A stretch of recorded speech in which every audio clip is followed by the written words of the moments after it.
আসসালামু আলাইকুম, আমি মিনাজুর রহমান স্বাক্ষর টিউটোরিয়ালস পিডিএর পক্ষ থেকে আপনাদেরকে স্বাগত। সো আজকের বিষয় হলো কিভাবে উইন্ডোজের ফাইল ব্যাকআপ করা যায়। সো এর জন্য আমাদের প্রথমেই যেটা প্রয়োজন সেটা হলো একটা এক্সটার্নাল হার্ড ডিস্ক। তা না হলে কিন্তু আমরা উইন্ডোজের ফাইলগুলো ব্যাকআপ করতে পারবো না। আর উইন্ডোজের ফাইল না, পুরো উইন্ডোজের যে সিস্টেম ফাইলগুলো আছে সেগুলো আমরা একসাথে ব্যাকআপ করব। সো আমার কাছে কোনো এক্সটার্নাল হার্ড ডিস্ক নেই, তাই আমি একটি পেন ড্রাইভ দিয়ে ডেমো দেখাচ্ছি। আমরা ব্যাকআপ কেন করব? কারণ যখন আমাদের উইন্ডোজের আমরা যদি আমাদের কম্পিউটারে খুব গুরুত্বপূর্ণ কাজ করে থাকি, অনেকেই আছে যে আমরা আমাদের কম্পিউটারের মধ্যে অনেক গুরুত্বপূর্ণ ফাইলস থাকে, অনেক গুরুত্বপূর্ণ ডকুমেন্টস থাকে, অনেক অর্থনৈতিক কার্যক্রমও করি আমরা কম্পিউটার দ্বারা। সো তাদের জন্য ব্যাকআপ করাটা খুব প্রয়োজন। কারণ যে কোনো সময় যদি আমাদের হার্ড ডিস্ক ক্র্যাশ হয়, সো সেক্ষেত্রে আমাদের কোনো ব্যাকআপ থাকে না, আমরা সব ডাটা হারিয়ে ফেলি। সো সেক্ষেত্রে আমাদেরকে কিন্তু একটা ব্যাকআপ অলওয়েজ রাখতে হয়। সো যাই হোক, শুরু করা যাক। প্রথমে আপনি স্টার্টে যাবেন, setting, update and security, backup. আর একটি কথা বলে নেই, আমি এটা কিন্তু উইন্ডোজ 10-এ দেখাচ্ছি, যেহেতু এটা লেটেস্ট উইন্ডোজ। সো এখানে আপনারা দেখতে পাচ্ছেন যে ব্যাকআপ ইউজিং ফাইল হিস্টোরি। আর একটা অপশন আছে looking for an older backup, অর্থাৎ ব্যাকআপ অ্যান্ড রিস্টোর উইন্ডোজ 7-এর যে অপশনটা ছিল। সো দুটো অপশন আছে, আমরা প্রথম অপশনটা ব্যবহার করে দেখাবো।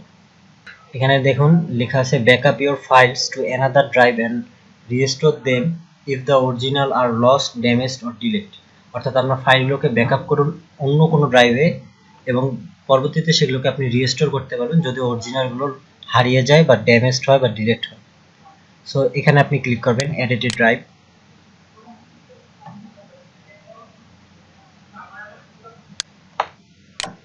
এরপর দেখুন আমার যে রিমুভাল ডিস্কটা, যে পেন ড্রাইভটা আমি লাগিয়েছি সেটা আসবে। আপনাদের এখানে এক্সটার্নাল যে হার্ড ডিস্কটা রয়েছে সেটা আসবে। আমি আবারও বলে নিচ্ছি, এটা কিন্তু পেন ড্রাইভ দিয়ে হবে না, কারণ পেন ড্রাইভের জায়গা অনেক কম। সো আপনি অবভিয়াসলি ব্যাকআপ, আপনার ফাইলগুলো অনেক বেশি জায়গা খায়, সো ব্যাকআপটাও অনেক বেশি জায়গা খাবে। সো একটি এক্সটার্নাল হার্ড ডিস্ক লাগবে আপনাদের।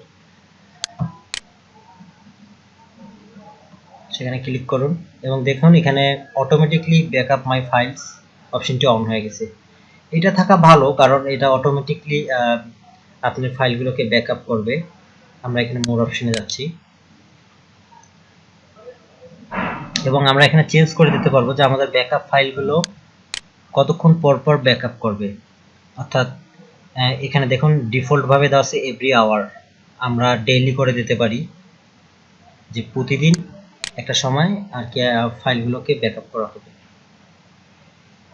এবং কিপ মাই ব্যাকআপস, আপনার ব্যাকআপসগুলো কতক্ষণ ধরে রাখবে সেই হার্ড ডিস্কে। সো এখানে ফর এভারের ডিফল্ট ভাবে দেওয়া আছে, আর এটাই ভালো, না হলে আবার ডিলিট হয়ে যাবে। আপনি যদি 1 মান্থ দেন তাহলে 1 মাস পর সেগুলো কিন্তু ডিলিট হয়ে যাবে। এবং আপনারা দেখতে পাচ্ছেন এখানে ব্যাকআপ দিস ফোল্ডারে পুরো লোকাল ডিস্ক সিতে যেই সিস্টেম ফাইলগুলো থাকে, ফোল্ডারগুলো থাকে, সেগুলো দেখাচ্ছে। সো এখানে আমরা একটা অপশন দেখতেছি ব্যাকআপ নাও। এটা কিন্তু ডেইলি আমরা অটোমেটিক ব্যাকআপের একটা অপশন দিয়েই রাখছি, যে কোনো সময় এটা ব্যাকআপ শুরু হয়ে যেতে পারে। সো আমরা সেটার জন্য ওয়েট করব না, আমরা এখানে ডাইরেক্ট ব্যাকআপ নাও ক্লিক করব। এরপর দেখুন এখানে লেখা আসবে যে ব্যাকিং আপ ইওর ডাটা, অর্থাৎ এখন আপনার এক্সটার্নাল হার্ড ডিস্কে তারা ব্যাকআপ করা শুরু করে দিয়েছে।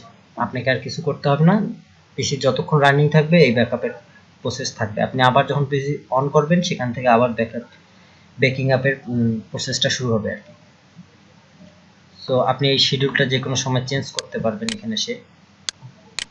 আবার আপনি যদি এক্সটার্নাল হার্ড ডিস্কটা না লাগা থাকে তখনও কোনো সমস্যা নেই, ব্যাকআপ প্রসেস পুশ থাকবে।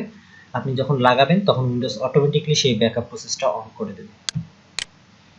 সো আমার দেখুন এখানে রিমুভাল ডিস্ক 14 জিবি। তো আমি এটা দেখেছি যে এটা থাকতে থাকতে এমন দেখা যায় যে 14 জিবি যখন ভর্তি হয়ে যায় তখন এরা ব্যাকআপ প্রসেসটা বন্ধ করে দেয় আর বলে যে ইয়েটা ফুল হয়ে গেছে আর কি, স্টোরেজ ফুল হয়ে গেছে। আপনি যদি ব্যাকআপ আর না করতে চান তাহলে অটোমেটিকলি ব্যাকআপ মাই ফাইলস যে অপশনটা আছে সেটা অফ করে দিলে হবে। তাহলে আপনি আর এটা আপনি যদি এই ব্যাকআপ প্রসেসটা আর চান না যে হবে, অথবা আপনি যদি এটা একবার ইউজ না করতে একটা বিষয়। সো ধন্যবাদ সবাইকে, আশা করি আপনাদের ভিডিওটি কাজে লাগবে। এই ধরনের উইন্ডোজের অপশন আরও যদি আপনারা ভিডিও দেখতে চান তাহলে আমার চ্যানেল সাবস্ক্রাইব করুন, এবং আমাদের একটি ফেসবুক গ্রুপ রয়েছে যেখানে আপনারা কম্পিউটার বিভিন্ন সমস্যার সমাধান নিয়ে প্রশ্ন করতে পারবেন। সো সেই ফেসবুক গ্রুপে জয়েন করুন, গ্রুপের লিঙ্কটি ডিসক্রিপশনে দেওয়া রয়েছে। সবাইকে ধন্যবাদ, ভালো থাকবেন, সুস্থ থাকবেন।